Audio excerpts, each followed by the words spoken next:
From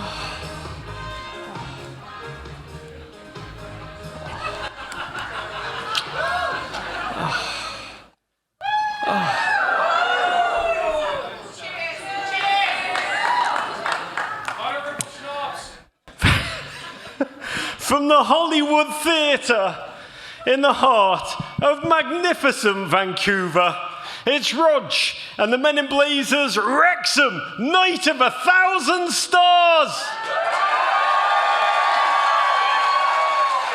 Give or take.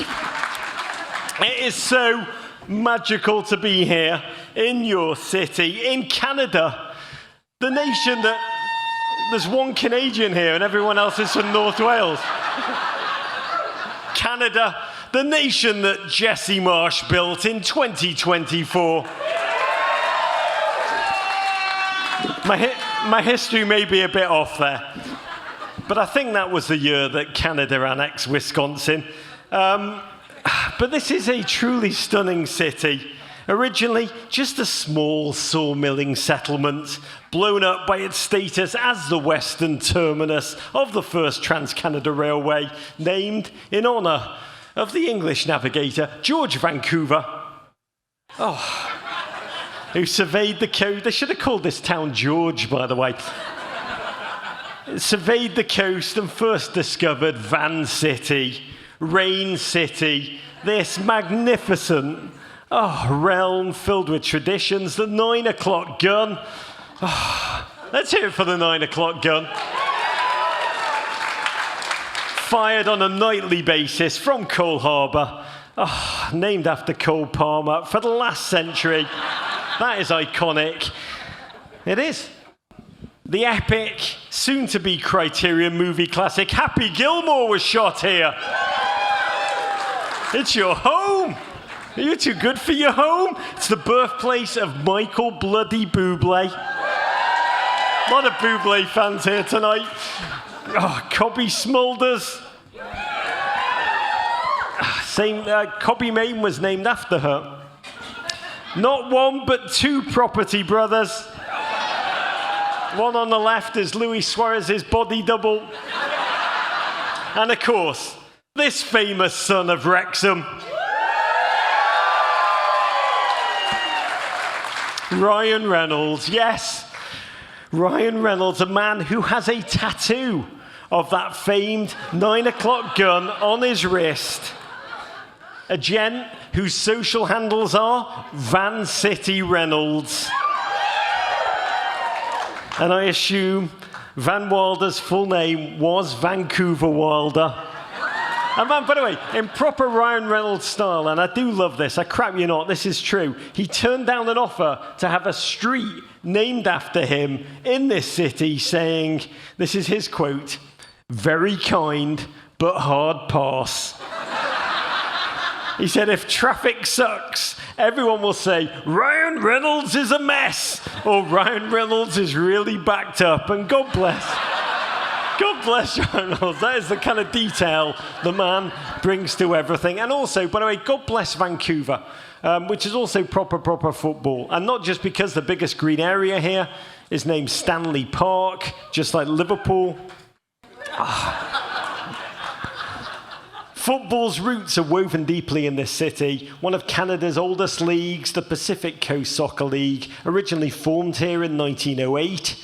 Behind me, a silent movie of Con Jones Park is playing, that historic stadium once located on Renfrew Street, just across the road from where the Pacific Coliseum stands today. Built in 1920, it was the home of football in this city for over 50 years. As were the Vancouver Whitecaps, who put this city on the map in the old NASL. They won the Soccer Bowl. By the way, MLS needs to bring that name right back. In 1979, they featured legends like England and Everton, 1966 World Cup winner Alan Ball, Dutch icon Ruud Krol, one of my childhood heroes, and Liverpool's rubber-leg jester goalkeeper Bruce Grobbelaar. And in 2011, by the way, those jerseys need to come right back. Those are more than cool. Those are, my God, Sex gods wear those jerseys. But in 2011, the Whitecaps were reinvented in MLS, becoming the team who gave the world Alphonso Davies, the most accomplished king of CONCACAF at the club level in the modern period. And honestly, to me, the most remarkable face of this modern Canadian nation. By the way, one of the most proud football claims of this city, and there are so many, is that it's a place where EA Sports FIFA, now EAFC, emerged in 1993. Looking like that. I think that's Ollie Palmer on the front cover. The game which I truly believe is the silent hand which has grown the game we love across North America, turning our region into a true footballing hotbed, one dorm room at a time, in college after college. And it's here that we meet at a really remarkable time in footballing history in North America. World Cup 2026 is just 686 days away. But who's counting? By the way, I think you can get into all the games 3 through the air vents. I'm just giving you a life hack.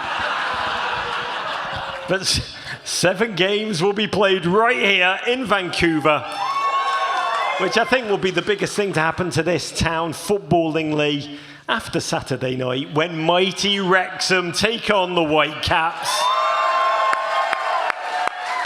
in the 3rd leg of their Wrex Coast tour, so called because the House of the Dragon was already taken. And I want to say, in truth, this Wrexham story that we're going to relive in part tonight together live on stage is so much more epic than anything that George R.R. Martin could conjure. I mean this seriously. As a kid, I used to go and watch Wrexham games. I grew up in Liverpool, and I used to go and watch Wrexham games with my dad. Oh, God bless.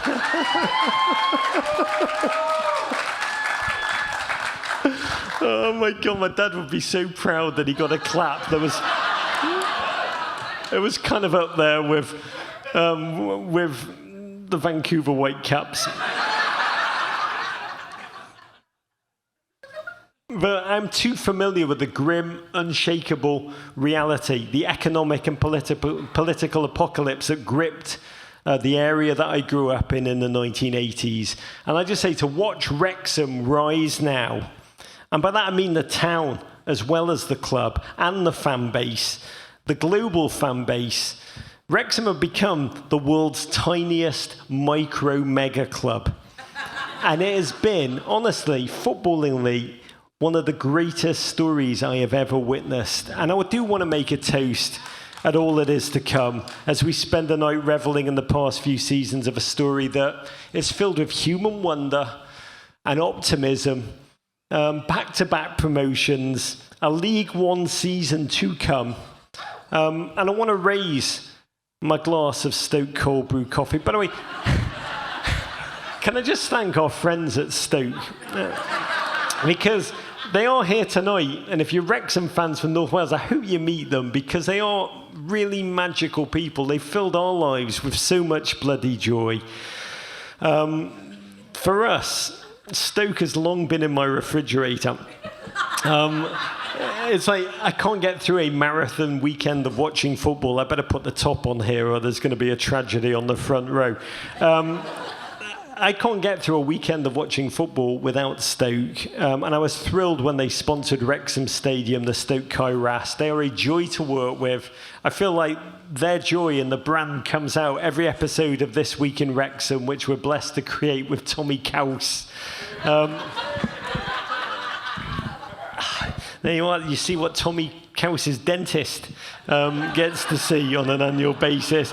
But I want to thank SToK for everything that's possible tonight and all year and in the year to come. And so I do raise my glass of ice cold SToK to Wrexham AFC. Cheers. The world is dark and full of terrors. It is a time of chaos. It is a time of challenge. I think the Wrexham story at its heart is just a ray of light. If you can confect a feel-good story in 2024 in North Wales, in the north of Britain, that has long been left to industrial decline. Honestly, we are witnessing alchemy. We are witnessing levitation. We are witnessing transcendent human magic together. And to do it with characters who are honestly forces for good, like Paul Mullin. Let's hear it for Paul. Just say Godspeed to Paul Mullin, speedy recovery to that incredible human being. People like Elliot Lee, the mighty Parky. I could go on and on and on, but these people, it's part football. We're witnessing part epic Greek poem, and that's what makes the soul soar. That's why we're here tonight. We're here to revel in football written by Sophocles. By the way, Sophocles wrote in Antigone. If Humphrey Ker was here, he'd tell us this. He'd know this. He'd know it in the original Greek. A city which belongs to just one human is no true city. And in a way, Wrexham has made that city beloved by so many, in so many different ways across the globe. I was actually on the terrific Fearless in Devotion podcast this week. Let's hear it for those guys. They're amazing. And I talked about the first time I saw an American personalized license plate in Missouri with Wrexham, badly spelt, but jammed on there. And after mentioning it, now I get these tweeted to me on the regs. South Carolina, the Wrexham license plate is taken, and @DaddyQuas has it. God, I love America. By the way, let's dive straight into it with our first guest tonight. A gent who's a dog whisperer of promotion. He's almost like a footballing Zoltar machine. Grants wishes for teams that want to get out the National League. I honestly believe he's going to be Everton manager in about 2036 when we need him. Think he can get Everton out the National League? That's for another night on stage. A night of mourning and agony. And tonight is about joy. He joined Wrexham in the summer of 2021, helped lead the club out the fifth tier of the pyramid, where they've been stuck since 2008, when Drake was just a dude on Degrassi. Last season, he only went and led them to League Two and then to League One, team's first back-to-back promotions in its 159-year history. It is a joy to welcome to this stage in Vancouver the Lancashire Special One. Let's hear it for Mr. Phil Parkinson.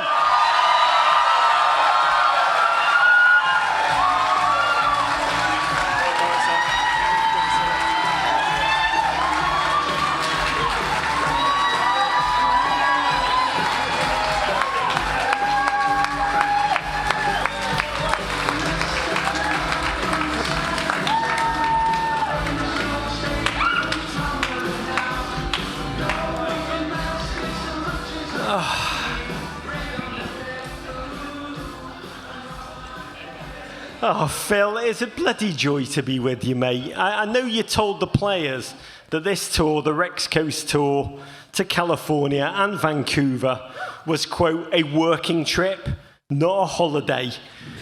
But it seems there's been a little bit of fun, a little bit of joy, some players shopping for new fits. Phil, have you gotten to leave your hotel? Have you seen any of the sights? What's been the highlight of your North American trip so far? Yeah, well, first of all, good evening to everybody. It's great to be here. Yeah, I mean, like we want the lads to experience the fantastic places we're visiting, and it's really important we do that because this is a unique experience for everyone connected with the club. So yeah, it is work, and the training's been great, and I'm pleased with the matches so far. But equally, we give the lads a bit of free time as well, and there's that element of trust, and I think that's what we've built the club on, and the culture that we trust the lads. They get the chance to go out and see the places we visit, but obviously they've got to be professional because we're training hard the next morning. I asked you downstairs, what was the sole highlight for you personally? And you didn't have to wait a beat. You said this moment.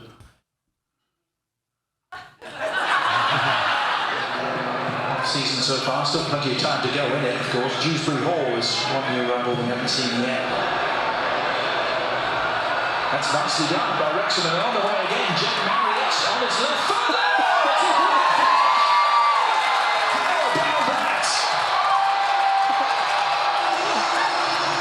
The story. Yeah, listen, Roger asked me before what has been the highlight so far, and obviously both the games, the occasions have been amazing, but the magnitude of, whether it's a pre-season friendly or not, going ahead against Chelsea was a very special moment for us. We'd love to have won the game, but I think it was, just was speaking to the lads backstage there that, first half, yeah, we're okay, we held our own, but I thought we just grew into the game, and you could see the lads growing confidence that, yeah, we can compete with these players, and just to watch that was immense. And when that second goal went in, the stadium honestly really lifted. It was an interesting night because the fans were really engaged in the game. They really were, and it was because of the manner of the performance from both teams. And it was an underdog kind of story last night, and we nearly got the win. The underdog was Chelsea coming back at the end 2-2. But by God, it is incredible. It is just like one incredible dream after another. When I asked you what the highlight was going to be of this trip, I thought you were going to tell me it was this. That's no good. Not good. That's Wayne Jones. Not a good look. That's Wayne Jones of the now famous Turf Hotel. What do you make of his sunburn, Phil? Yeah, it looks like a man who's had too many lunchtime drinks to me and fallen asleep on the sunbed somewhere. Honestly, when I saw that, I thought it was Elliot Lee's heat map. I'm trying to work out what's going on the left-hand side there. Is it? I think Wayne may be here tonight. We want to know, is it a thong or was it just a fanny pack? Both of the above, says Wayne. Phil, I've got to ask you, what do you make of this? Because your first Wrexham pre-season, 2021, you didn't venture further than 200 miles from the SToK Kairas. Yeah. You played clubs like then 6th tier, Spennymoor Town, and now for the second straight summer, you're here in North America. You're facing Premier League opponents. Last Saturday, Wrexham played Bournemouth, the Las Vegas Golden War Cherries. You held them to a 1-1 draw. And then last night in San Francisco, we just watched a reported 37,000 were there to watch you just battle Chelsea. I mean, James McLean took that quite literally to a 2-2 draw. When you play Premier League sides, Parky, what are you looking for? Is it a measurement of where this Wrexham team is, or is it about where you want it to be? Yeah, I think, first of all, when you play Premiership clubs, whether it's in a cup competition or it's a pre-season friendly, you do have to adapt your game. Games in our level, can dominate possession more, and you've got to accept there's going to be periods where you don't have the ball, so the structure out of possession is really important. But I think that's been a great exercise for us going into the new season, because there's going to be periods in games where we have to work as a team. In terms of the physical data, the markers we know where the players have to get to in games, then we've been right up there with the work we've put in these two games, and that's a great indication for us that we're not far off being ready for the season. I think the lads are in a better place this year physically than they were at the same stage, which is good. They've done an incredible amount of work in the off-season.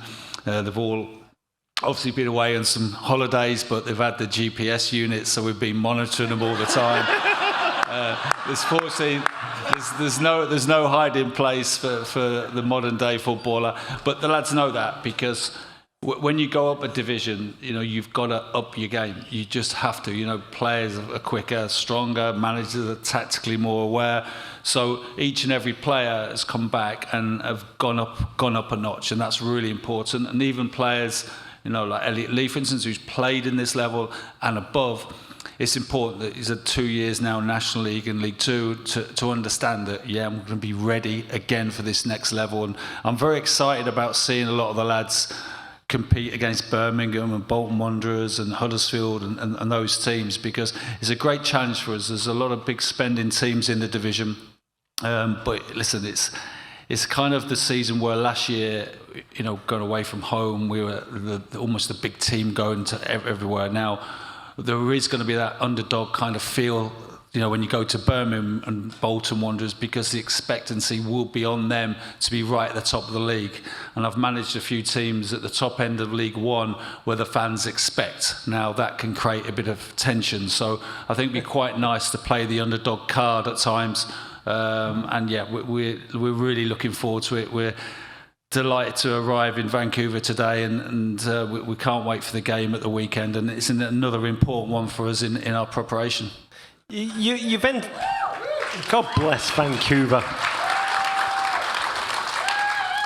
You're entering your fourth season with Wrexham. Honestly, it feels like that on the outside. And I interviewed Pep Guardiola, Manchester City manager, last season, and he said that one thing he's always trying to think about is how he keeps things fresh for his players.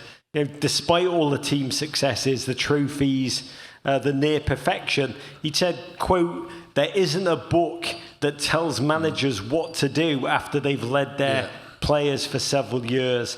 How do you think about it? How do you keep, you've used many of your tricks, many of your messages. How do you keep it fresh, Phil? Yeah, that's a good point. I think, obviously, the squad evolves, so you get a freshness with new players coming in, and some very, very good players left us this summer who've made massive contributions. So new signings bring a freshness into the building. I think as a manager, you've got to always look to evolve, and with the medical side and sports science, to make sure we're doing everything we can to compete with the teams we're going into. Think of different ways to get the messages across.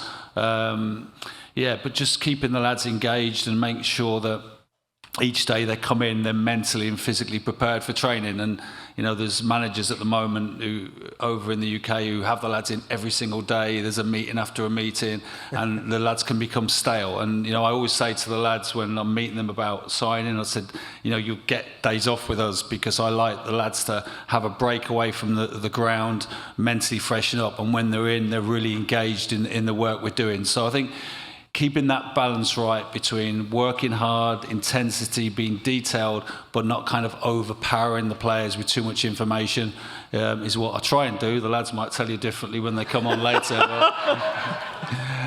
One of the amazing things to me watching you is how you constantly devise new, innovative, creative ways to incorporate the F word.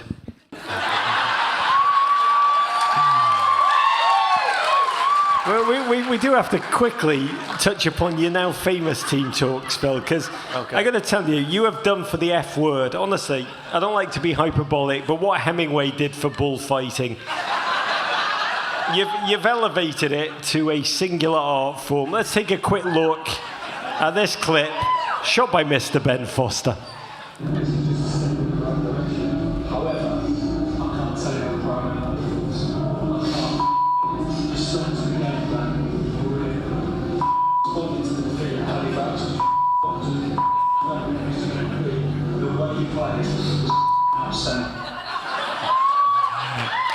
Phil, when you see clips of yourself and you're using the F word as an adverb, which is... What would do you look at that man? Is it like Hulk shrinking back into Bruce Banner's body and wondering how he ended up shredding his pants? Yeah. I mean, first of all, that language is just contained to the dressing room. I just at least let everybody know that, because I think people expect me to be in company, and the dressing room's a different environment. And even though we've got the cameras there, me and Steve decided when we came into Wrexham, look, we've just got to do the job, and we've just got to be ourselves, because the most important thing we can do to make the story successful is get promotion. Did I realise I swear that much? Probably not. But listen, the lads will tell you, in the dressing room, in the heat of the moment, it's kind of different, and it's a great place to be. And when you're out of work as a manager, you miss Saturdays in the dressing room, 3 o'clock, the adrenaline of match day. You really do. And sometimes managers will we'll all be in jobs.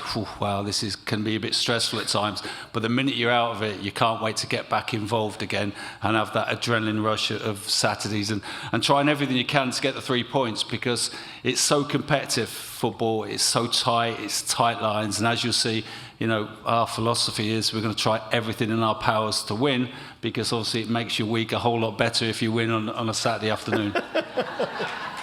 By the way, there is so much humanity embroiled in that answer. I'm going to be playing that on repeat throughout this season.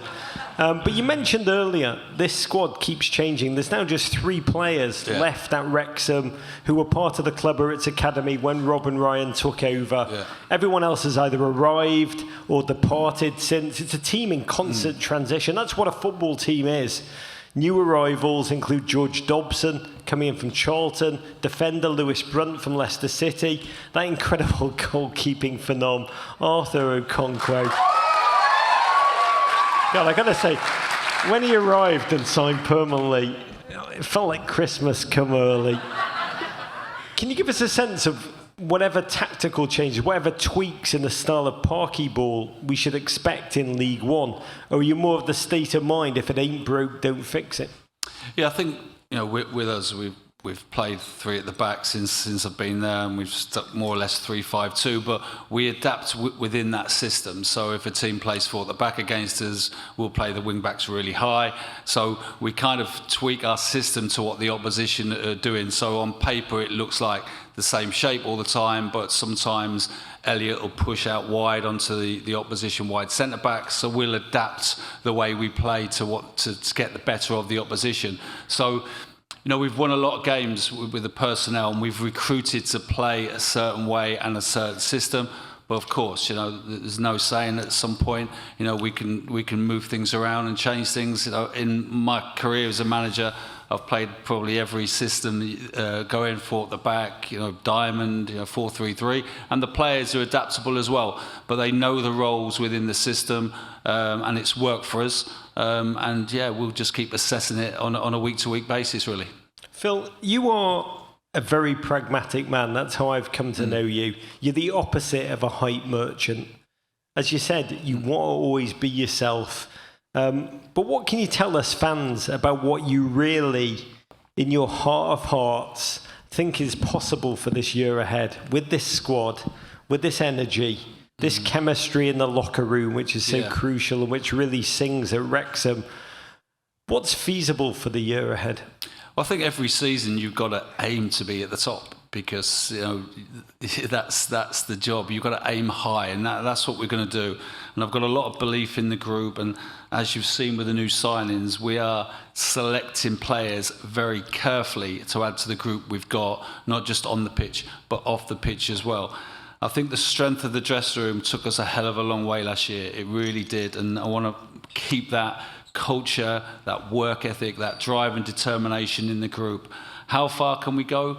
I think at the moment it's difficult for me to judge, because I'm looking at a lot of clubs of the signings, and I think, there's some good signings being made, but it's the strength of your squad which will determine which team is up there at the end of the season. And we're trying to build a squad which got cover in all positions and give us the best chance when the winter months come in and the suspensions and there's injuries, which inevitably is going to happen, that we've got strength and depth in all positions. So, it is difficult to predict at this stage, but listen, we're aiming to be right up there. And one thing's for absolutely sure, myself, the staff and the players and all the people at the club will be giving absolutely everything to continue the story.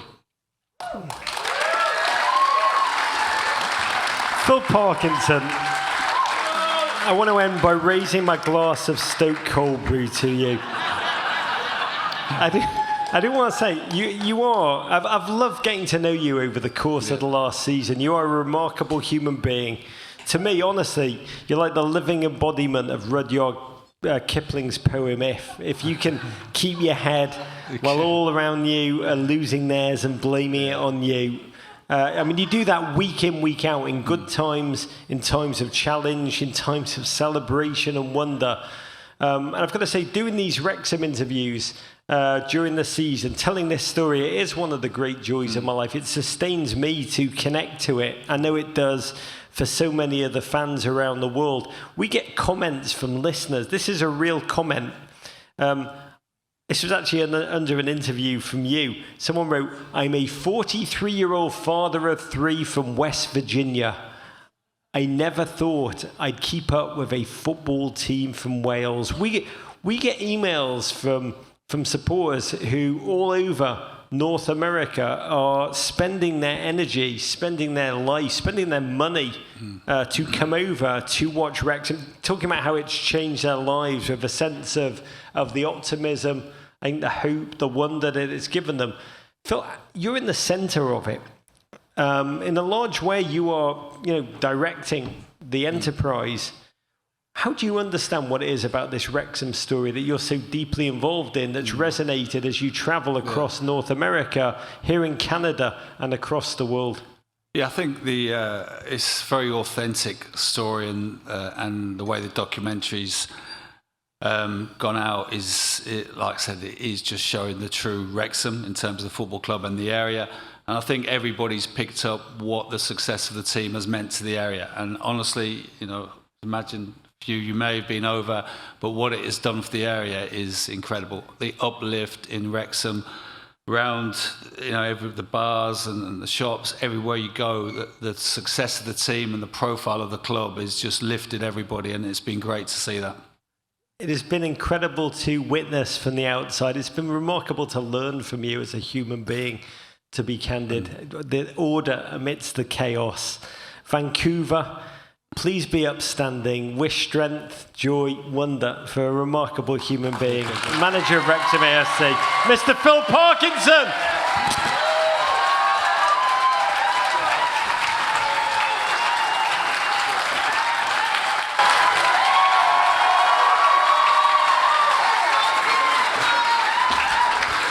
Let's hear it again. Phil Parkinson. Our next guest was one of the revelations of last season. I'll give you a clue. 6 foot, 6 inches of sorcery between the sticks.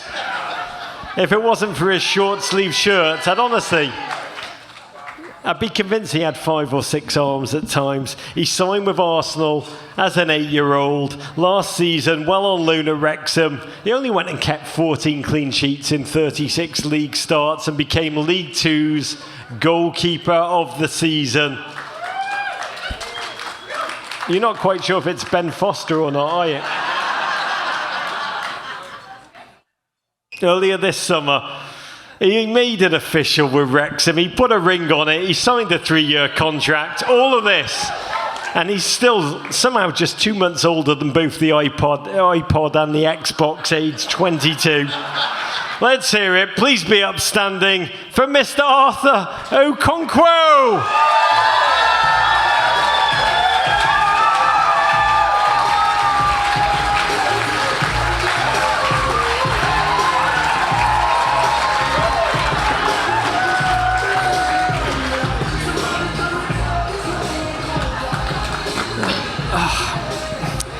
Arthur, it's a bloody great joy to be with you, mate. You smell so good, by the way. Thank you. You are, honestly, I have the top 5 smelling footballers. Dominic Calvert-Lewin is number 1. And Arthur's just gone straight in at number 2. I know you've been to the United States on pre-season tours before, mate. But what's been the standout experience of this Wrexham crawl up the West Coast for you, Arthur? Just enjoying the nice weather, something we don't always have in England. It's not been invented yet. That has to be up there. But no, I think just being with the boys again and having my first pre-season with the club and being able to play 2 such good opponents for our warm-up games has been so good. And yeah, I've just enjoyed every moment. You're trying to hold it in and not say play 2 incredible opponents and crush them with draws. You're such a lovely human being. You won't say it, but I will. One of the things I love about you, obviously your goalkeeping, which we've all revelled in over the past season, but you've had a remarkable journey. especially since you didn't, as I understand it, follow football at all as a kid. Like, it was not on your radar until you were around 6 or 7 years of age. And you finally started to play in the park with mates, encouraged by your parents. You were quite an energetic kid, I believe. Yes. They thought it would, quote, get you tired to go to sleep. That's how Maradona started as well, by the way. You're originally an outfield player. Then you realised, and I love this, that you actually didn't like the running part. So you decided to give goalkeeping a go. I understand that's why you started, but what kept you there, Arthur? What did you most enjoy about it in those early days? I think it's the same thing that I enjoy till today. I love making saves and just annoying strikers. That's the joy I get from goalkeeping. I can't put it any more simpler than that. Pissing people off. Yeah, that is the best part of my job. So yeah, it's. Say I have fun every day. That's so funny. I once interviewed Arsene Wenger, and he said to me, he said, as a human being, if you love winning, you become a striker. And he said, if you hate losing, you become a defender. Yeah. And I guess the third level is if you love absolutely just ruining human beings' days, you become a goalkeeper.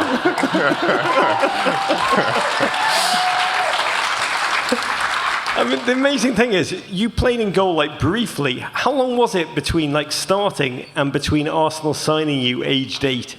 Yeah, so I started football, like you said, around 6 years old, and I joined numerous Sunday clubs before I joined the third Sunday club, who the manager was actually brothers with one of the staff, Steve Leonard, at the club. Brought me in, up at Arsenal, and I think within 6 months, 8 months, I was already signed up into the academy. So yeah, it was quite a quick turnaround. Let's have a look at him. Oh my God. You were gorgeous. You were gorgeous, Arthur. I mean, look at you. By the way, this is an age where most kids are still trying to pick a favourite Ninja Turtle. By the way, it's Michelangelo, kids. It's always Michelangelo. But who are your role models at this age? Who are you pretending to be when you stepped out onto the pitch to piss people off? I think at this age, I just remember watching loads of football with my dad growing up, and he's a big United supporter, which is a bit different, yeah. So, but how did that happen? I don't know. He supported United. That's all I remember. I don't know how it started, but I think maybe his dad supported United, and it's just been a family thing. And yeah, but I obviously didn't support United. I supported Arsenal growing up. So yeah. But because of the United fandom, your hero as a kid was Van der Sar. But because I just loved watching him, and my dad had United on the telly all the time, so I was kind of like forced into watching United all the time. And watching Edwin van der Sar, a remarkable keeper who barely actually had a save to make, but his concentration in those 90 minutes. He said on our show, he said, I used to soak through my jerseys with sweat, just focusing. He knew he'd only have to make 2 saves a game, but it was being ready for them in those moments. Yeah, definitely. I think he had so much respect from players as well. And something you notice when you're much younger. So yeah, he was a great role model and a great goalkeeper to watch. God, your dad, a sadist. You came through the Arsenal Academy with the likes of Bukayo Saka at different ages, but always around there. God bless Bukayo. Emile Smith-Rowe was there. That great American Yunus Musa, a couple of years below you. And you worked your way into Arsenal's first team squad in 2021 before you started to go out on loan. First, League Two's Crew Alexandra, then to Sturm Graz in Austria's top flight. By the way, you barely look any older than when you just signed for Arsenal in that photograph. You made a famous penalty save in the quarterfinals of the Austria Cup. You had a clean sheet in the final, which ensured that you'd never have to pay for a schnitzel in that nation ever again. But anyway, the thing that's fascinating about this time at Sturm Graz, it's where you started to work with a psychologist, Arthur. help you dial you in before matches kicked off. And I'm fascinated by goalkeepers because it is such a mental differentiator between the good and the truly great. You're such an isolated player on that field. Can you talk about what you've learned about the psychological side that's helped you focus and develop that mentality? Yeah, so interestingly, when I joined SToK Graz, the goalie coach had a different idea for me, and he used to take me to like a lot of these appointments with psycho and all these coordination, different type of things to help increase performance, and showing me different techniques on how I can stay calm before games, and how to sleep after games, because I still struggle with that. And yeah, it was interesting. It was something different, and I still use it till today. And how are you sleeping? A little bit better. Still struggling after games, but yeah. Really, after games, just describe what happens to you. I mean, this is that we don't understand the world of goalkeepers. Yeah. But I mean, if you can talk about win or lose, like mentally, what's it like for you? Yeah, so I think every player will agree to this. You just have an adrenaline rush during the game and just being fired up, and it's when you get into bed, you're still wired, and to get to sleep, it takes quite a lot, and it's just learning different ways to help yourself sleep. Last September, you arrived at Wrexham after 4 games. Ben Foster announced he was going to a short re-retirement. You'd never watched Welcome to Wrexham, I believe. Is that true? Yes, never. God bless. You didn't know about this team's worldwide audience. They're near universal appeal. You just come off this season in Austria. You'd already experienced the meat grinder of League Two. Can you talk about what was it that sold you on Wrexham that made you decide this place, the magical land of Elliot Lee and I4 Williams trailers, this is for me? No, I spoke to the gaffer before I joined, and he told me what the plan was for me and where he could see me going, and the places he thought I could get to with joining Wrexham. And whenever I join a club, I always speak to the managers and hear what they have to say before I make the choice. And yeah, you could say the gaffer sold it to me, and the rest is history. And yeah, everything he told me was quite positive, and yeah, it's all coming to light now. It's all happening the way he says the way he said it's going to happen. So I'm happy for that. I've got to say, there's a lot of human beings who are incredibly happy that you listen to the words in between the F words. As I always say, great music is about the silence between the notes. Phil Parkinson's speeches are about the words in between the F words. But your arrival coincided with an 11-game unbeaten streak. Wrexham suddenly hotter than Chapel Rowan during a hot-to-go spelling bee. And during a November trip to Harrogate Town, you took an agonising knee to the face, and it was hard to watch, harder to live, I have no doubt. You broke your jaw in 2 places. The team doctors said, Arthur, take your recovery slowly. But you decided to come back to training in just 2 weeks, which I think about a lot, to be candid, particularly when Mbappe at the Euros had his facial injury. You were essentially the Mbappe of the lower D Valley.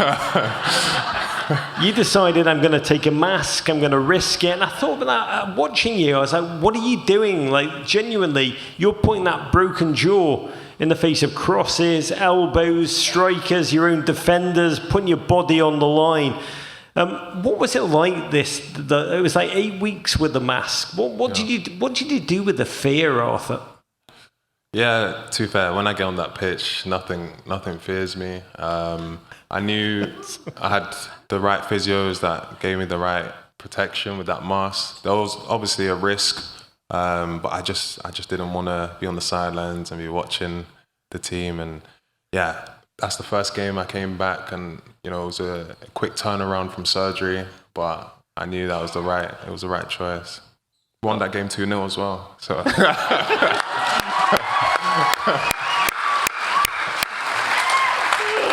Clean sheet, bad man. By the way, I think about this 8-week period. It really turned the entire team's season around. Your decision, the knock-on effect, the fearlessness of it all. And then after the season, I know every Wrexham fan held their breath because your future was uncertain. Phil Parkinson said Wrexham would, quote, give it everything that we've got to get you back. James McLean, under one of your Instagrams, wrote, sign the contract, big boy. By the way, I spent the whole summer, I don't know about you, watching James McLean boxing videos. And I mean, you all saw what he did to Chelsea last night, right? Honestly, James McLean terrifies me. I would have signed that contract without reading it if he wrote that on my Instagram. You ultimately did sign a new contract, which will keep you at Wrexham for the next 3 years. Arthur, can you tell Wrexham Nation in this theatre and across the globe, what was the thinking behind the decision? You, a gent formed in London, come back, commit to this team in North Wales in this moment. It was simple. You know, I was here last season. I really fell into the project. I knew it was somewhere where I could come and develop as a player, as a person, and hopefully be part of something that's bigger than myself. And yeah, it was a simple decision when it came time to sign in the contract. When you announced you'd signed for Wrexham, one of the first people to post under your announcement was the magical Bukayo Saka, who wrote, and I love this, he wrote, "Go shine, bro," which is like a beautifully generous piece of poetry to post. Yeah. Arthur, this year lies ahead. What's shining for you? What do you think is possible for this year, for this Wrexham squad? I think this season will be much harder than last season. And, you know, I think the gaffer has brought in some really good signings already. And, you know, I think the team knows it. You know, we're going to make a good push for it. And for me, I think we can definitely get promoted this season because...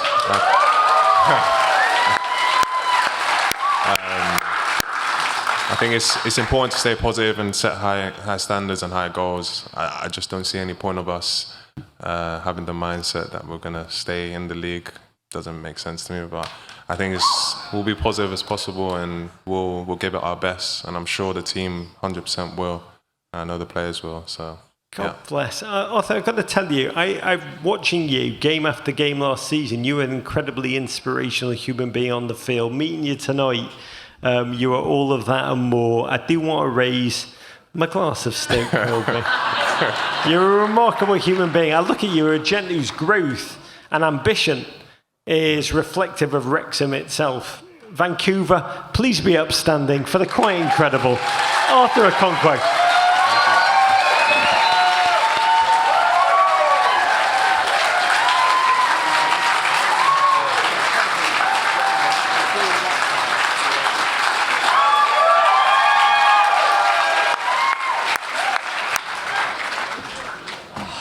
Now I smell good. Our next guest. Hold on one quick second. Here we go. Oh. Cheers. Oh, I feel better now. Our next guest, I love this human being. When he joined Wrexham, he said, quote, "I want to be part of something special." And 2 years ago, he moved to North Wales from just northwest of London, where he'd helped lift Luton Town to back-to-back promotions. And he's since established himself as one of the tireless engines of this entire Wrexham squad. It's like a Stellantis Hurricane in a pair of cleats. He made a frankly exhausting 53 appearances, all competitions last season. Essentially, that's League Two's version of the Eras Tour.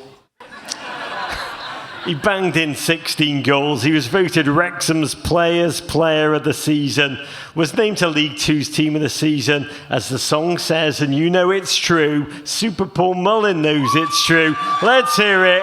He goes by the name of Elliot Lee!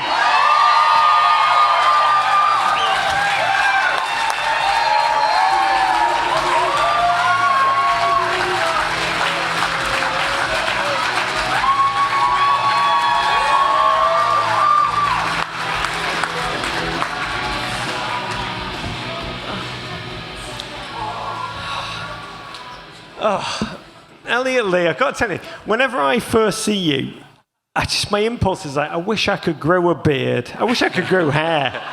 But your stubble is always so bloody perfect. Look at it. The world needs to know, what is the secret to a great fade game? So that's just natural. It's in the genes. Needs a trim at the minute, actually. It's in the genes. Yeah. Then. Elliot, I've got to say, you are a footballer who is capable of wizard filth on the regs. You're a crucial component of Wrexham's promotion story. You banged in the first of 6 goals that Wrexham scored against Forest Green Rovers in the match that punched your ticket to League One's promised land. And shortly after the game, you looked at a BBC camera and just said, "Fire up the jet for Vegas." And indeed, the team did celebrate like Ed Helms in Las Vegas once again. You partied with Lil Jon and Tiesto. I heard that Paul Mullin even had a security escort to the bathroom. What was the most surreal or unexpected part of Vegas Part 2 Electric Boogaloo? Yeah, that was probably up there, actually. Being like on the table with Lil Jon next to us and having a photo with the Wrexham scarf around his neck. But he's always got a Wrexham. He's always like, shot. But yeah, no, it was all surreal. We went the year before and that was crazy, and then to go again like this year was just as good. Oh, can I ask you, seeing you with your boys, I do need to ask you about one moment last night against Chelsea. 2 minutes in, what does it feel like when you see James McLean do this?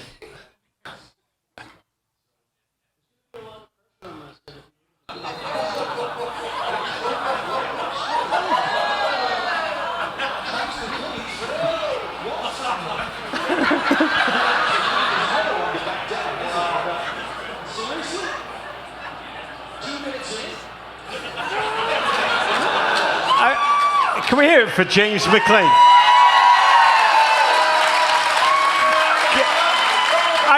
I watched that and I was like,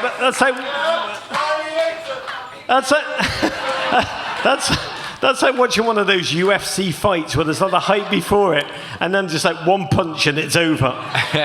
When you're actually playing on the field and you're looking over and you're like, oh God, go for it, James. What does it feel like emotionally inside? It's just Jimmy. It's just what he does. He's a passionate player and stuff like that happens. That was a little bit, I thought that was more the Chelsea's players' fault, to be honest. He overreacted a little bit, and Jimmy's not going to back down, is he? So when you see him do it, you just sort of go and back your teammate up and everyone run in.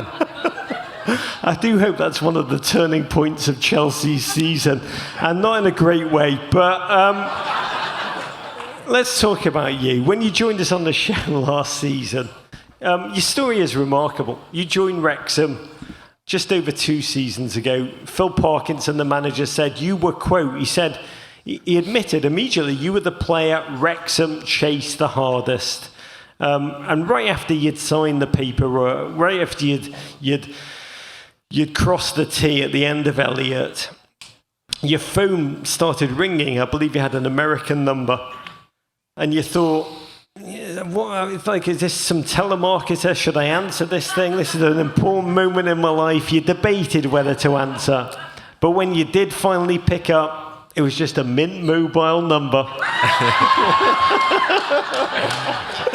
And it was Ryan Reynolds on the other end, welcoming to your team. I mean, you've been part of a Premier League team. You've been at West Ham. You've been at Championship clubs.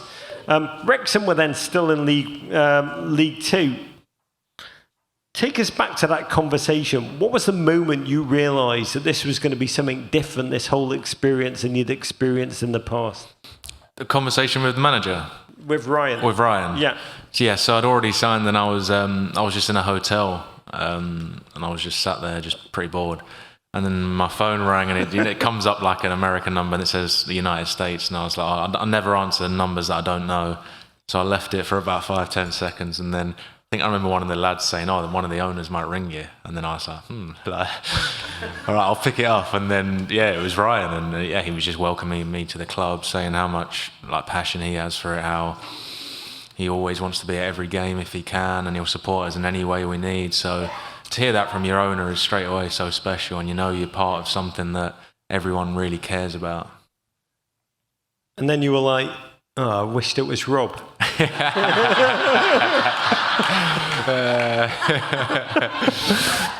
Whatever the effect is, it was work. You've scored 30 goals in all competitions since you joined.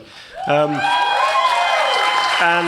I always think like big players score big goals in big moments. And when I watch you, when anyone watches you, and I think in your very first appearance you scored off the bench, first player in team history to do that.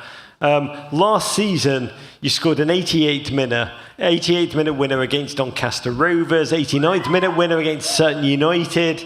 There was a 96-minute equaliser against Swindon. I mean, Elliot, watching you, I do wonder, how do you do this when Wrexham need a goal in the final minutes of any game? What goes through your head? What do you see? What do you feel? What do you sense? What goes through your mind? You're almost like a human defibrillator. How do you pull this off? I'm not sure, to be fair. I keep working till the end. I just, listen, you can't control really much that goes on. You control your work rate, you control your attitude to go to the end, and then if destiny has it in store that you're going to score the last minute winner, then just go with it. So I tried to put myself in the best possible positions. I keep going to the end, and a few times last season it worked out for me and I was the one who to score. But yeah, I don't think there's much to it. I just, yeah, like I said, I keep going and I let destiny handle the rest, and luckily for me it happened quite a few times. It happened it happened over and over again. Does a late goal feel different or did it? I mean, I once interviewed Diego Forlan, the Uruguayan striker, and he described the goal. He said it's like an orgasm but better. so there's like a goal in the 90th minute. Does it like feel even more Forlan-y than? Oh yeah, 100%. Yeah, I think scoring in the last minute, there's just something extra about it. Like I always remember that Sutton game when I scored the volley in the last minute. My dad was staying with me that I think it was a night game, and because my dad had played football before and he's had the high of scoring goals, he even said to me like that's the closest he's got to a high is watching me score like a goal, and especially in the last minute. It's that's like his high. But yeah, so I think that just shows, like, from a footballer's point of view, like, there's not much more. Like, scoring a goal is the best feeling in the world, but to do it in the last minute is just even better, really. It's just, yeah, it's an amazing feeling. God, I don't know if Diego Forlan has a kid, but God knows what he's going to feel if that kid scores a goal. Elliot, you've been in League One before. You've experienced its singular challenges. 5 different clubs before coming to Wrexham. It is an all-out battle every week. It's half football, half Thunderdome.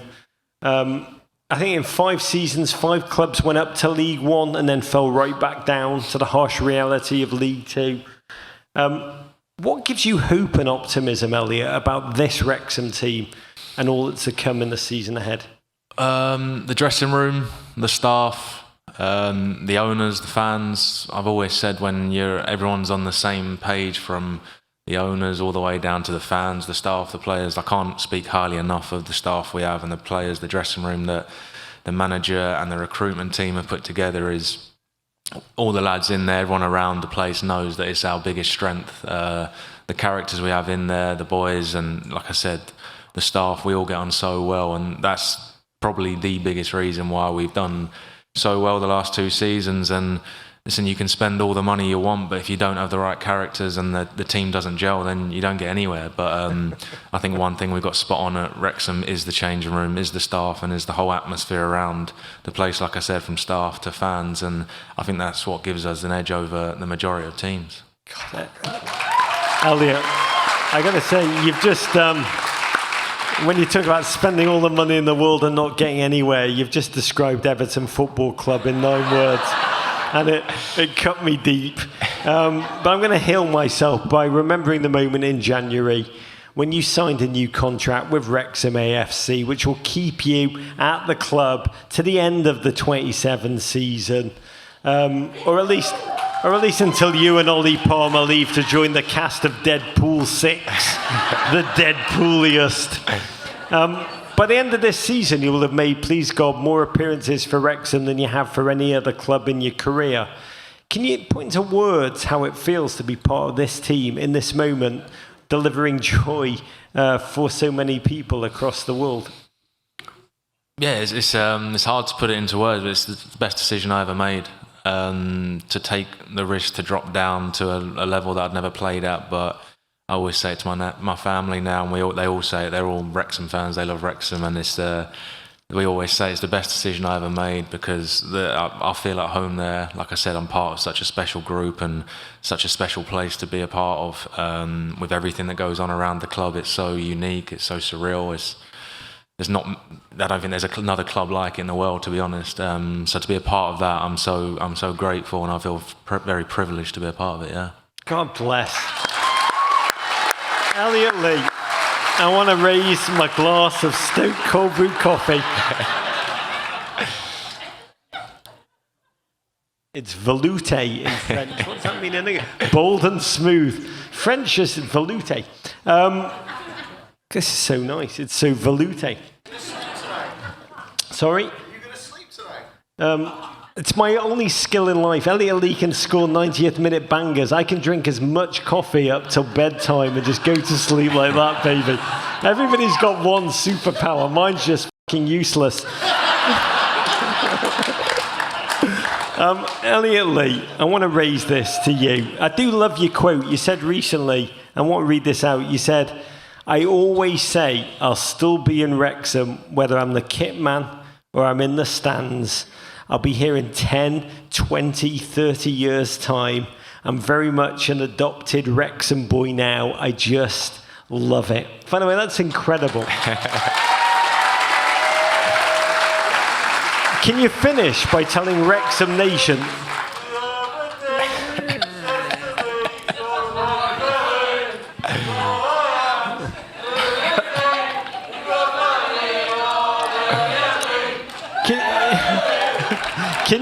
Can you just finish by telling Wrexham Nation what they've got in store in terms of the journey to come? Just spoiler alert it for us. Tell us, in your heart, how might this season end? This season, it's hard to say. Like we're going into a harder league. Like the manager touched on earlier, there's a lot of teams spending a lot of money, but what I said earlier, we have a very special dressing room. We've got a very special club here, and who knows what we can achieve. We work hard every day. We all enjoy it, and that's taken us very far the last two seasons with a lot of success. So we won't change much. We'll keep doing that, keep working hard every day, and yeah, we'll see where it takes us. God bless. Elliot Lee, you're a beautiful bloke to a season of strength and wonder. Vancouver, please be upstanding for Super Elliot Lee.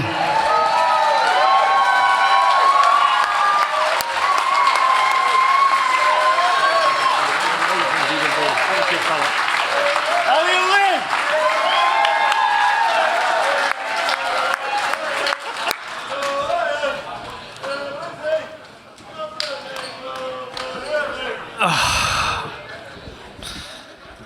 Our next guest, I do love this human being. He was a latecomer to this sport. He came on our show and he said he never set foot in a professional football club until he was 20 years old. So there's hope for all of us, right? But my God, he's made up for lost time. His career's taken him through the 4 tiers of the football pyramid, from the south coast of England to North Wales, where he's been a crucial part of Wrexham's back-to-back promotions. He's played with tenacity and the physicality of a passenger on row 43 who's determined to be the first person off the plane. It is a joy to welcome onto the stage. Let's hear it for Mr. Ollie Palmer.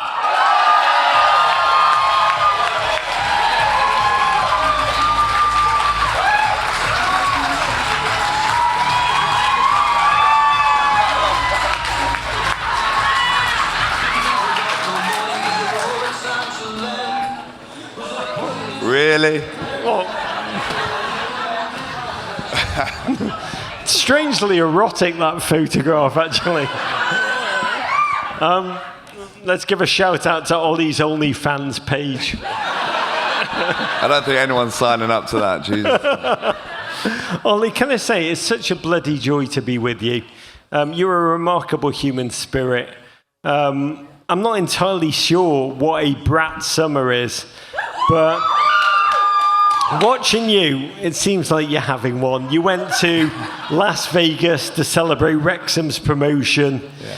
You attended England games at the Euros where you just casually chatted with Prince William, probably trading stories about his former roommate Humphrey Ker. Yeah. I love this shot. You've been in a yacht that was so big it had its own hot tub, which is like the ultimate flex when you bring extra water onto the water. And you even crashed, this is amazing, a Met Gala after party. Ollie Palmer, can you describe the look you're going for here? I think I'm just completely winging life, to be honest, just making it up as I go along. So it helps, I think, when you have owners like Rob and Ryan pulling a few strings in the summer. But now I'm very lucky to have had, a wicked summer after a successful season. I mean, a very successful season, but it does, looking at you, and watching you take New York and now, LA and the entire West Coast, it does seem like life is pretty bloody good for Ollie Palmer right now. I just try and, that's how I live my life. I just try and enjoy each day as it comes. I'm not someone who takes myself too seriously. I like to have a laugh and enjoy myself, and can be quite immature at times, and I think, the lads probably have plenty of stories about me to tell, but it's just how I live my life, and I just try and enjoy myself. I mean, that's like the top line of your life, but underneath that is a remarkable journey, Ollie Palmer. I mean, you're just over a decade away from when you were working a construction job. It's one of my favourite episodes of the show that we've done. You were working as a roofer. You were playing for non-league Havant and Waterlooville. If you go back in time and you told construction worker Ollie Palmer, don't worry, one day you'll be at Met Gala parties. What would you say to that Ollie Palmer? And what would that Ollie Palmer think of Ollie Palmer today? To be honest, I'd probably say, yeah, you will be, because that's just how I've lived my life. I love to network, I love to speak to people, I love to meet new people, and that's just how I've always been. I think, for me, like you said, my journey was slightly different. I don't think it was any harder, because I still think it's extremely hard, whichever path you take to become a professional footballer. But for me to take, I would say, the longer road, playing Sunday League football, literally till I was about 16, before turning semi-pro, and then finally, after having a couple good seasons from the ages of 18, 19 and 20, at Woking and Havant and Waterlooville, I signed a professional contract. And I think I always believed in myself. Teachers told me that I wasn't going to make it. My family told me. It's not that they weren't supportive.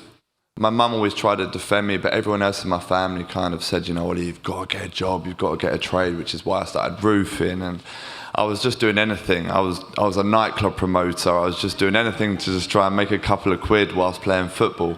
And then eventually I was able to turn around to everyone and say, I told you so, and signed.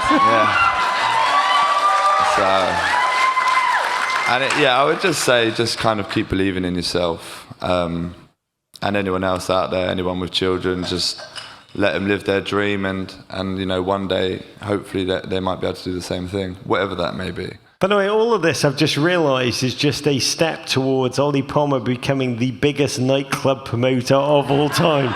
No, them days are behind me. But there are so many reasons I admire you, Ollie, to be candid. I do love it when real life outruns someone's dreams. This is empty. Well, Ollie, I want a drink.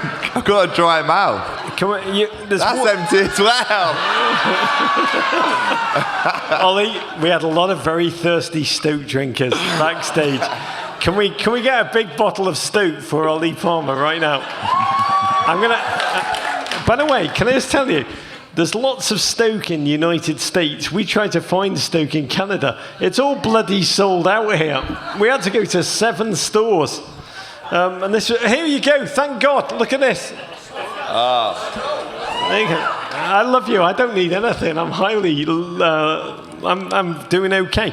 That's not SToK, by the way. I was going to say, but I was just going to leave it. But that's not coffee. That's all. Don't worry, I'm fine. I love you. I'm fine, honestly. Thank you.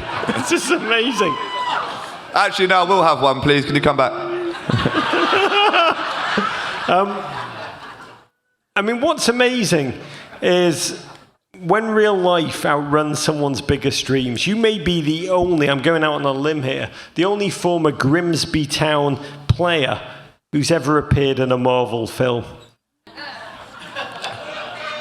Can you see the barman over Deadpool's shoulder there? Can you confirm whether that is you? And can you also confirm or deny the rumour that you played the part of Hugh Jackman in the entire movie?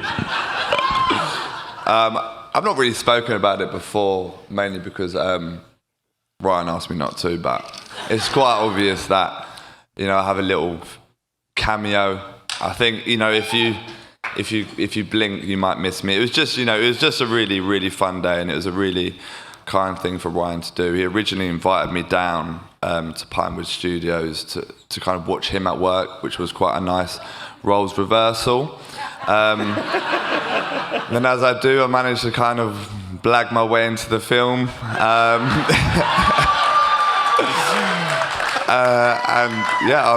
I took my wife with me to watch him at work, and I think she enjoyed that more than me.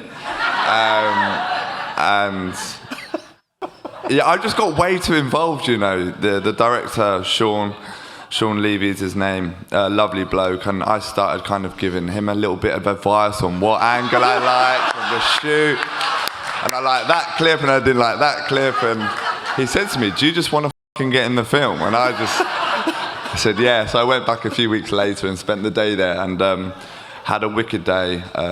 They really looked after me, and it's only a short, tiny little moment, but took a bloody long time filming it. But no, it was a wicked experience, and a very unique one, which I'm really grateful for. It was a special day that I'll always remember. What advice were you giving Sean Levy?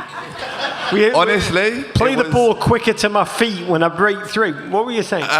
Honestly, it was I think it's the opening edit where Deadpool's walking. Is the film out now? No, we don't. Will this be aired? By the way, if we weren't allowed to talk about this, we would have been shot right now. Humphrey's coming down to smack you.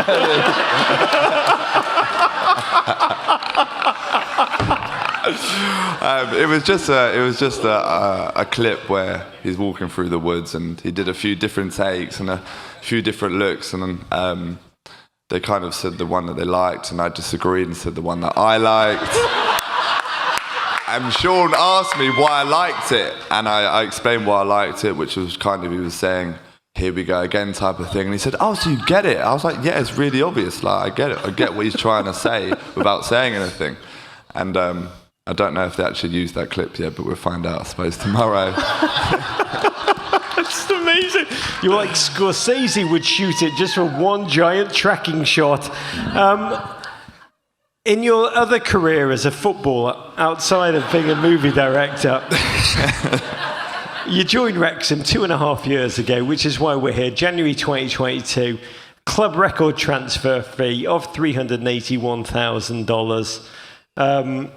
When you were speaking to Phil Parkinson, when you were considering whether you should join this team, as they were trying to catapult themselves out of the National League, what was it that appealed to you about this club, this town, and the possibility? Could you even sense the possibilities that were to come? Yeah, it was a really tough decision, because I was at my home club at the time, AFC Wimbledon. My family support them. My granddad played for them, and I was really settled. And as you know, I'd come through the non-league system, through the lower leagues, playing in League One. And it took me a while to get there, but I got there. And Phil Parkinson rang. And everyone was telling me not to do it. So everyone's telling me, don't drop down to the National League. You've worked so hard to get to where you got to. But the gaffer told me where the club wanted to go. He spoke a lot about the fans and the community and the passion behind the football club. And one of the biggest things for me was I believed what he was telling me above everyone else. And the fact that as a player, I've always had that dream of lifting a trophy. And I've won the checker trade, which respectfully is different to a promotion. And for me, I believed if I joined Wrexham, that would happen. The National League, yes, but I wanted to get into League Two and help get the football club back to League One, where I'd come from, and get a couple of promotions. And I just believed everything that he said about the club and the fans, the community, and it's proved right. God bless. Trust your gut, people. Trust your gut. Because everyone said don't do it. Literally everyone, from family to friends to teammates. So yeah, I'm glad I did it. It's been the best couple of years of my life. I want a couple more, gaffer, if you're in there. And it's been. I've loved every minute of it. The fans are unbelievable. The change room, the boys it's an incredible bunch. You've heard Arthur and Elliot say it already. It's a special group of people to work with. It is an incredible group, and my God, they smell amazing. And you've now been part of 2 promotion-winning seasons. Last April, when Wrexham finally escaped the National League, you live stream yourself sitting in the trunk of someone's car doing this. Can we not do this? Oh my God.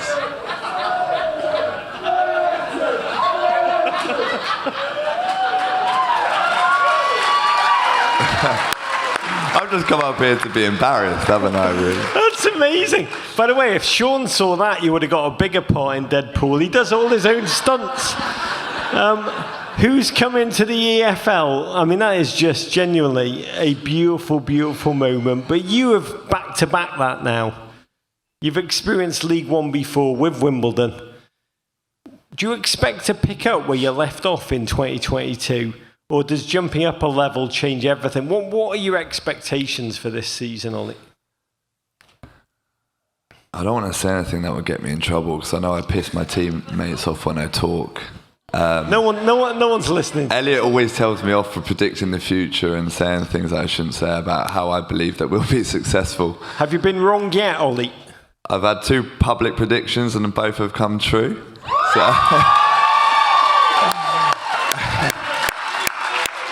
but it annoys my teammates. I'm fully aware it annoys my teammates when I talk about that. But so whisper. I just back to back to back.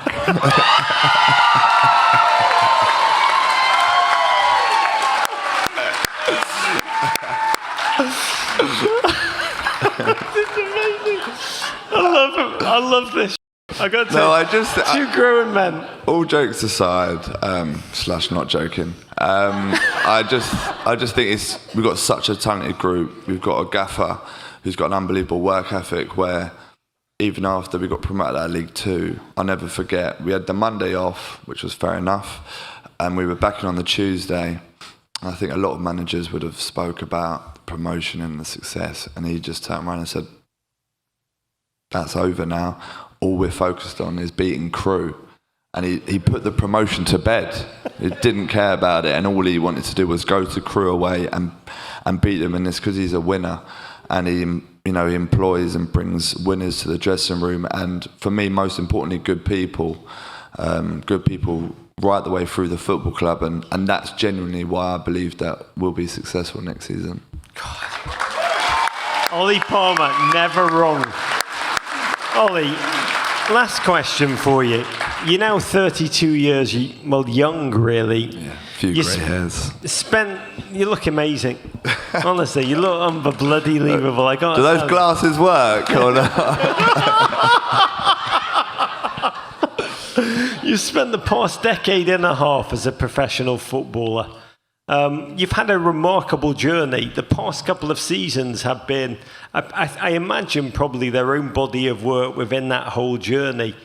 What lesson about life have you learned from this Wrexham saga in which you played such a lead role? What have I learnt about my experience at Wrexham? About life through your experience at Wrexham. Sorry, ask me that question again. I don't know. Just answer it however you want, because I love you, Ollie Palmer. What I've learned since playing for Wrexham is to live your dreams and to always work hard and for me not take yourself too seriously, because life will always fall into place and everyone is on their own pathway. Everyone's kind of writing their own stories and everyone's different, and whatever your story may be, I think tell it, because to someone it's interesting, to someone it may help. You might teach someone something, you might help someone. And for me, I've met so many wonderful people whilst playing for Wrexham. It's been the best 2.5 years of my life. And I'm so glad that the spotlight has been put on Wrexham and the community for everything that they've been through, the hardship that they've had, the history behind it, and the club and the town, more importantly, deserves everything that they get. And I genuinely mean this, that everything that's happened, all the success of the football club, if it had been at another club without the fan base that we have, it would never have been the same. Just explain. I didn't know your question, but I hope that answers something. I don't know. My question was terrible. Your answer was human poetry and really beautiful. I believe it deeply. You are a remarkable human being. Honestly, I love listening to you every time you come on our show. You have lived a remarkable couple of seasons. You've made memories for so many human beings in Wrexham, in North Wales, which is the most important, and around the world. I want to take a second, actually, with you to make a memory of tonight by taking a photograph on the edge of the stage. Just be upstanding for a moment. Let's make a memory of this night together. Raise your glasses. Vancouver, come be with us, Ollie.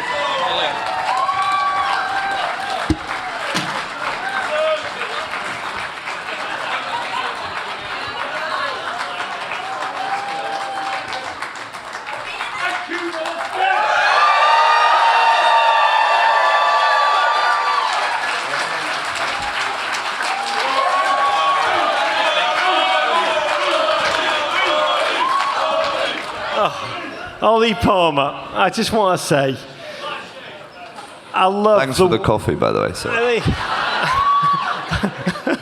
Finally, Ollie Palmer got served. Cheers, mate. Cheers. Can I just say, you are a remarkable human being. What I've learned from listening to you is to attack life with the ferocity of a storm chaser. And I raise my glass of SToK to you. Paul Mullin, I wish Paul Mullin was here tonight. Can I just say that? Talking about remarkable human beings. Godspeed, Paul. Get well soon, mate, if you're listening at home. But he recently told the BBC that you have got the best locker room in the entire world. And you are such a central part of it, Ollie. To your continued wonder, to many more Vegas trips to come. Can we just hear it for Mr. Ollie Palmer?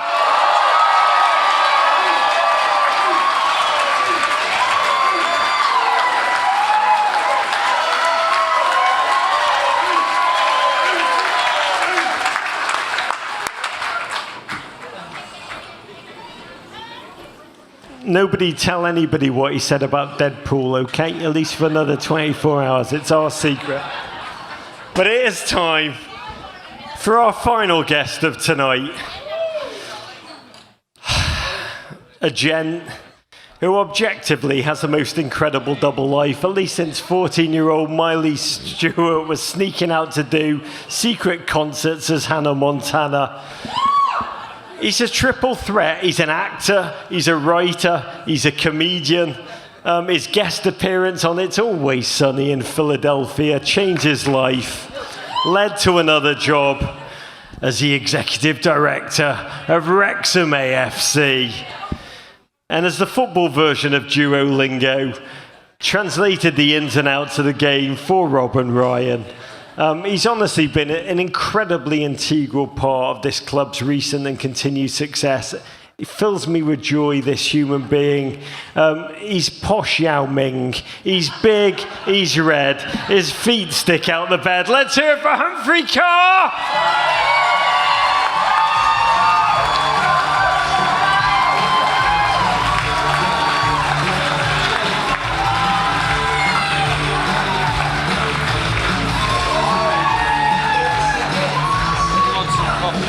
Thank you.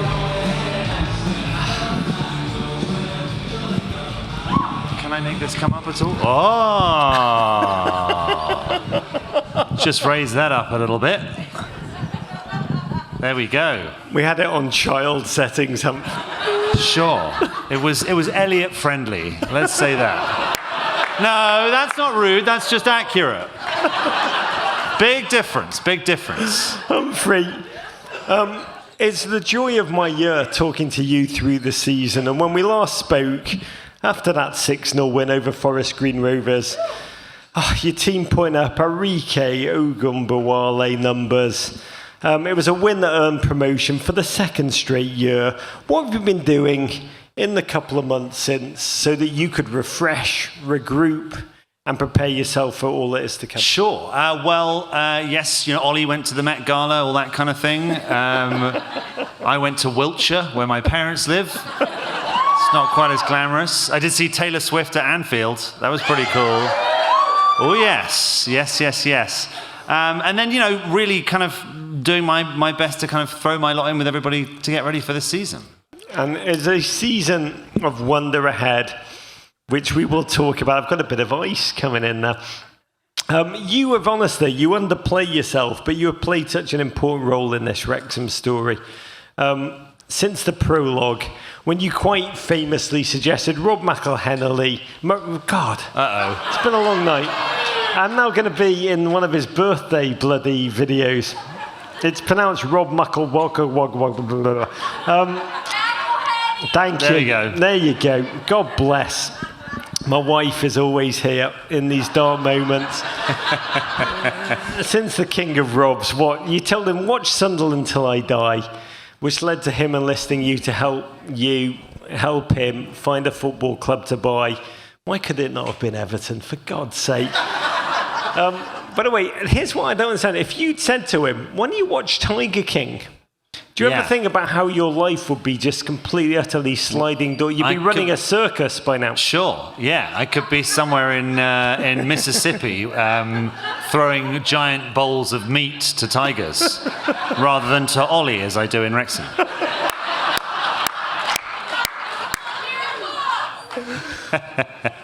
I mean, it is amazing. February 2021, the cheque cleared from Rob and Ryan. You were named Wrexham's executive director. Humphrey, what do you wish you'd known then that you know now? Oh, gosh. What do I wish I'd known then? Just quite how bad my hair looked at that stage. I'd gone for like a special lockdown lid that when I looked in the mirror, I looked really cool. And then when I saw it on the first series of the documentary, I was like, oh, God, why did no one tell me? They're too kind and a lie. So thank you, madam, but I don't believe you. Apart from the hair. Yeah. Yes, sorry, something more... 4 years. Four incredible years. That's the main thing I've taken away from it, but yes, go on. What would you say is the most significant, non-hair related, most transformative thing that you've learned? I think, serious answer would be that in my other life, I work in television, in comedy, and that's a very rewarding, it's a very fun thing to work in, and you get lots of lovely immediate feedback from people as they laugh at your jokes or they don't laugh at your jokes, and you kind of you go home at the end of the day and you're like, oh yeah, okay, good, this was fun. But I think doing this, the thing, and I've said this a few places before, the thing about this that has been so unbelievably rewarding is this idea of how often I find myself speaking to people, usually in the car park at the race course or in Marks and Spencer's or somewhere around about Wrexham, and people come up to me and say, you know, I met my wife at the race course 30 years ago, or I first went there with my granddad when I was a kid, and some variation on that. And a lot of people said, you know, we'd stop coming. It was too hard to watch us lose 1-0 to Ebbsfleet, or it was too difficult to see a thing that they loved atrophy in front of them. And knowing that I've played a part, however small or big or whatever it may be, in bringing that back to people, that's something very special. So that's the thing I love the most. Not to spoiler alert, but in the final episode of the most recent season of Welcome to Wrexham, you said you were excited about League One, all that's to come, but you also thought, quote, this is such a you quote, you said there's an enormous scope to F this up beyond all recognition. Yeah. I mean, Humphrey, you're on the inside. How do you understand the challenge of this league? What makes it so different, such a unique challenge? And I guess I'm asking, what keeps you up at night right now?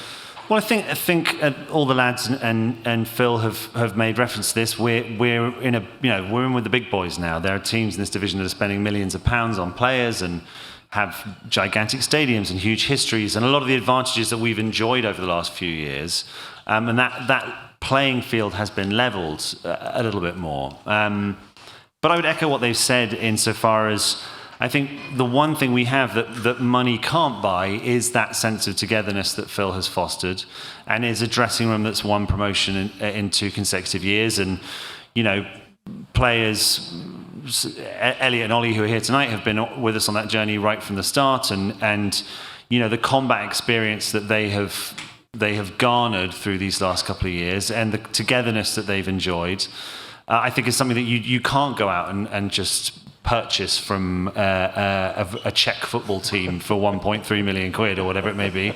So, you know, I think that will be a big thing. But I like to inject a dose of like rank English self-hatred into proceedings, because, you know, having 2 North Americans run the thing, they're very positive. Whenever they smile, their teeth are so white. And so I like to shuffle around in the background like a sort of Game of Thrones character. It's like, no, it's going to be bad. And then hopefully it winds up somewhere in the middle. God bless. Humphrey Ker, the king of Harron Hall. By the way, when I watch Jude Bellingham, it is amazing to me. You know, I'm American now, but part of me's still English. And I'm like, what has he done with his self-loathing? What operation do you have to get away from that? Where's that gone? Yeah, where's it gone? I wish I knew. I think it's probably landed on both of our shoulders. Not just our own self-loathing, but now we have Jude Bellingham's too. And the past few years have been incredible to witness. I mean, look, why we're here, why we're all sharing this story. It's not just a joyous one to witness on a footballing level, but on a human one too. And by the way, talking about England, and by the way, Welsh fans here, I'm only mentioning this because they lost, so it's still mildly bearable. I know you don't care. We don't care. I don't care. But I'm American now. We're crap in our own way. But then England manager Gareth Southgate, I did love his quote before the final, because it's about a British truth. It was beautiful. He said he hoped the team would win because it would bring some, quote, this is his words, temporary happiness to an angry country. It's all we deserve. It's amazing. By the way, both parts are true. Temporary like even he was like, we'll win and it'll be fleeting. By the way, he knew that people would be like, you won, but you're still crap. But he said temporary happiness to an angry country. And this Wrexham story has allowed supporters, both in Wrexham, across North Wales and around the world, to experience that joy, that optimism at a really dark time when both things are in short supply. Do you ever let yourself consider what happens when the results go as you, in your dark way, are thinking they may well go, that it's not just a stroll of promotion after promotion? Yeah, absolutely. I think it's something that we have to be prepared for, because it is an inevitability. There are no, unending dynasties in football or in any sport. At some stage in generations to come, people will find 2 giant stone feet in the sands and say, "Look upon my works, ye mighty in despair." I know you like a little bit of the esoteric, fancy shit. There you go. Okay, is that Shelley or Keats? One of them fancy boys. And I too am a fancy boy, so I speak that language. Funny, the highlight of my life being called a fancy boy by Humphrey Ker. Yeah. It's like being called a really haired man boy. Takes a fancy boy to know a fancy boy, as they say. At some stage, the results will be difficult, and we'll have to come to terms with that, because we've enjoyed 3.5 years of pretty much untrammeled success. It'll be difficult, but ultimately, that's when you get into the reality of what this is that a football club is a living, breathing entity. It will exist long after I'm gone, and in the time that's given to us, we have to do everything in our power to make them good times. And as long as we work hard, and as long as we represent the club and the town the way we should do, then I don't think we'll go too far wrong. I will just say that regardless of what happens, what you've delivered, not just to this club but to the town itself, is remarkable. As I said at the top, I grew up in Liverpool. I used to watch Wrexham. Joey Jones had just come back, if you remember him. Anyone here? Wrexham, great. Watching him leave Liverpool, go back to Wrexham, it was like watching Snooki return to the Jersey Shore family vacation. And walking around Wrexham now, like seeing the green shoots all over that town, the new restaurants, the pubs going in, the new businesses. Honestly, the people with American or Australian or Brazilian accents wearing Wrexham jerseys. As I said at the top, I was recently on, I do love the Fearless in Devotion podcast, and one of the hosts, Tim Edwards, he came up with this beautiful line. It was really poetry. He said to me, Humphrey, he used to wear his Wrexham jersey in defiance. Yeah. But now he wears it in elation. Yeah. And that journey from defiance to elation, that is a beautiful thing, Humphrey. Yeah, it's a wonderful thing. I mean, I think back to when I first got to Wrexham, which was kind of November of 2020. It was the middle of lockdown. It was, as difficult a time to visit anywhere as you could find. Shops were closed. Obviously, a huge amount of that was to do with the lockdown and COVID, but I remember in particular on the bus tour after we won the National League title, when we drove down the kind of high street and looking out and seeing thousands and thousands of people there, and the DJ on the bus played I Can't Help Falling in Love with You, the Elvis version. And I started crying, which is very, very rare for me because I'm an emotionally suppressive Englishman. And normally it's like war movies where animals get killed. I'm like, yes, safe, I can cry.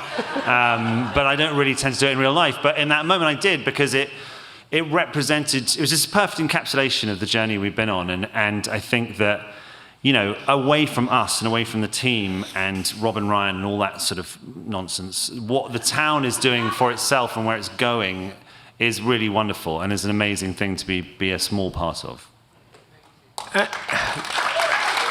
I mean, it is real.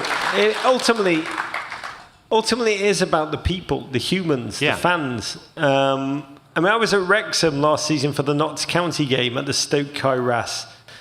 And by the way, I do want to thank one more time everyone at SToK Cold Brew Coffee of SToK Kairas fame. They looked at that stadium and they thought, wow, if only there was a cold brew coffee that was named after its greatness. And then they made it come true. I do want to say your partnership honestly enables us to tell this Wrexham story on the weekly, and it is, especially as an Everton fan, where you're just reminded that death comes for us all. It's just an honour and a joy that we never take for granted, and the world cries out for this kind of uplift.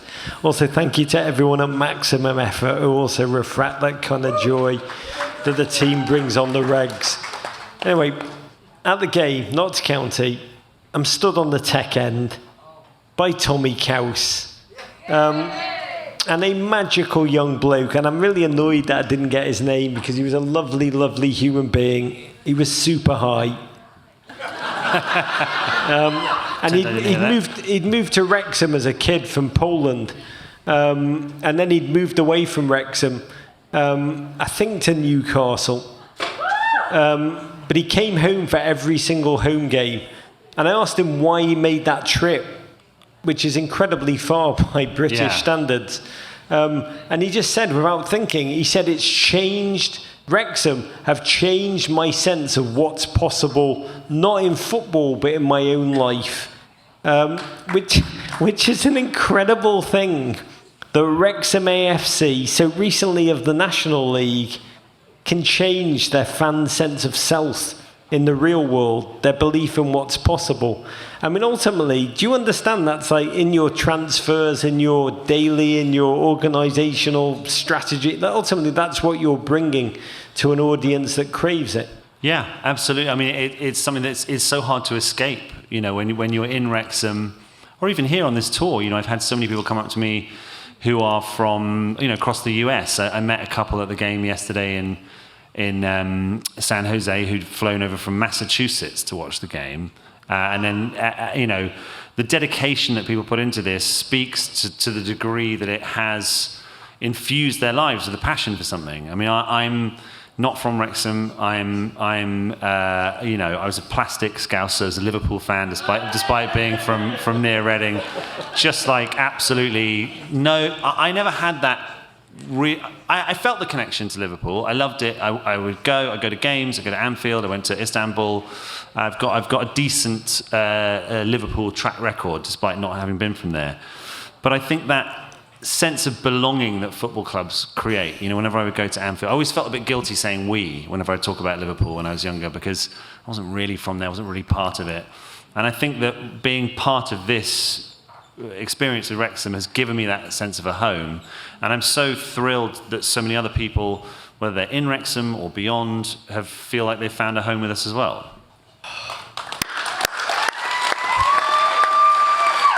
Humphrey, I've got to say it's been a deeply emotionally sustaining night, and I want to give you the last word.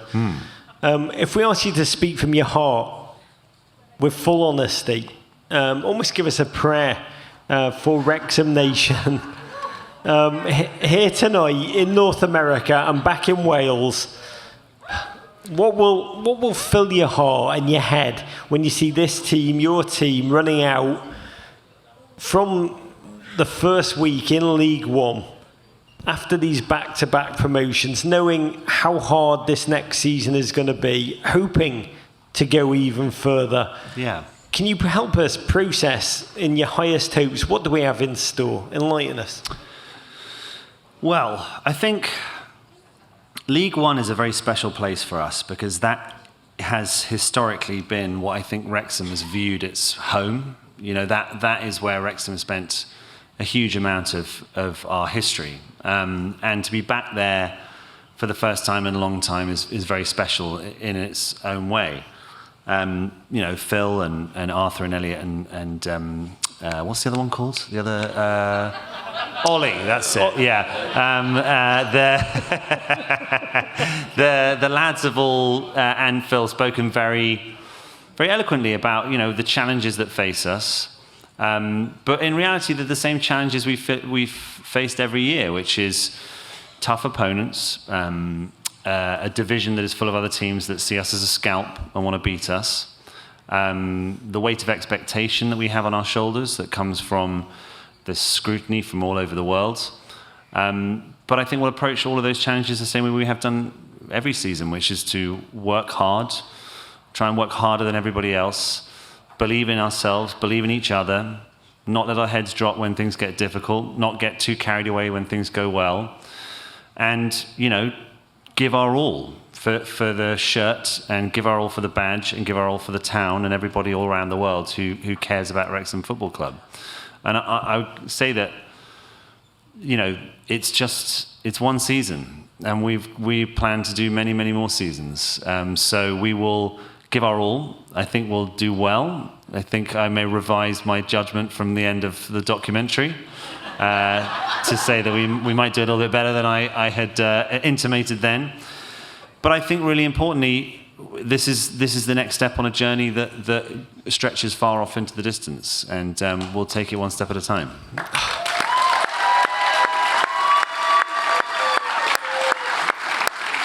Humphrey, I think biblical scholars will pick over that last statement to decode exactly what you meant in different ways along the way. The only thing I know listening to you is you are a beautiful human being who's given a huge part of their own life, honestly their own career, to this enterprise, making, a journey of wonder. There's been some personal sacrifice for you picking up, doing your thing.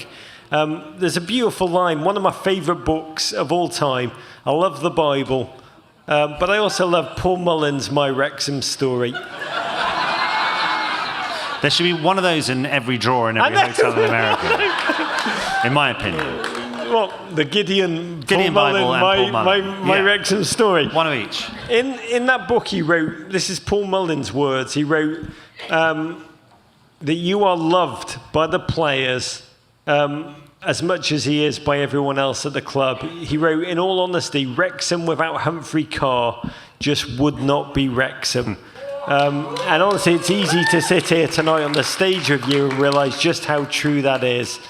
And Paul Mullen would want me to raise my glass of SToK Cold Brew Coffee. He'd want me to raise it to Phil Parkinson. Let's hear it for Phil, Pete. To Arthur Okonkwo. To Elliot Lee. To Ollie Palmer. And also to you magnificent bloke, Humphrey Ker.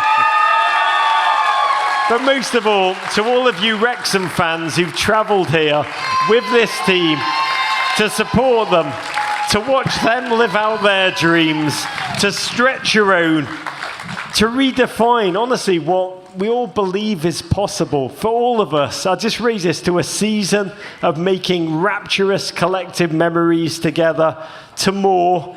In the language of that phenomenal song, Emma O'Heed, sung before every single Wrexham game, we are still here, in spite of everyone and everything, in spite of everyone and everything, in spite of everyone and everything, we are still here. Vancouver, thank you so much. Wrexham, Godspeed. Nostar!